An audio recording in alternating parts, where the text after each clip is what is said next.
Friends இப்போ பார்த்தீங்கன்னா stuffed மிளகா பஜ்ஜி அதை எப்படி பண்ணுறதுன்னு காட்டுறேன். இந்த மாதிரி பஜ்ஜி ரெடிமேட் பவுடர் இருக்குது. இந்த மாதிரி ஒரு பெரிய கிளாஸில் 3/4 கிளாஸ் அளவு தண்ணி எடுத்து அது கட்டி இல்லாமல் லூம்ஸ் இல்லாமல் நல்லா இது பண்ணிக்கிறேன். ஸ்டஃப்டு மிளகா பஜ்ஜி பார்த்தீங்கன்னா மிளகாய் ஃபுல்லாக கட் பண்ணாமல் சென்டரில் மட்டும் கட் பண்ணிவிட்டு அதில் இருக்கிற சீட்ஸ் எல்லாம் எடுத்துகிட்டு ஸ்டஃப்பை ஃபில் பண்ணோம். ஸோ மேலேருந்து கட் பண்ணாமல் சென்டரில் மட்டும் கட் பண்ணிவிட்டு இந்த சீடை கேர்ஃபுல்லாக எடுத்துடுங்க. ஸோ அந்த மாதிரி எடுத்ததுக்கப்புறம் நான் boiled potato left over potato எடுத்திருக்கேன். அது கூட பார்த்தீங்கன்னா கொஞ்சம் ஆனியன் எடுத்திருக்கேன். ஒரு பெரிய ஆனியனை ஸ்மாலாக கட் பண்ணி எடுத்திருக்கேன். அப்புறம் இந்த பவுடர் எடுத்திருக்கேன், chaat masala powder, chilli powder கொஞ்சமாக எடுத்திருக்கேன்.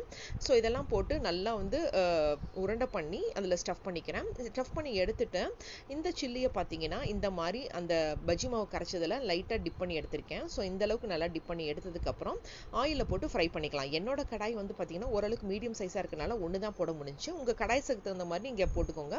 அதே மாதிரி உங்கள் சில்லி சைஸ் தகுந்த மாதிரி போட்டு எடுத்திங்கன்னா உங்கள் ஸ்டஃப்டு சில்லி பரோட்டா ரெடி ஆகிடும்.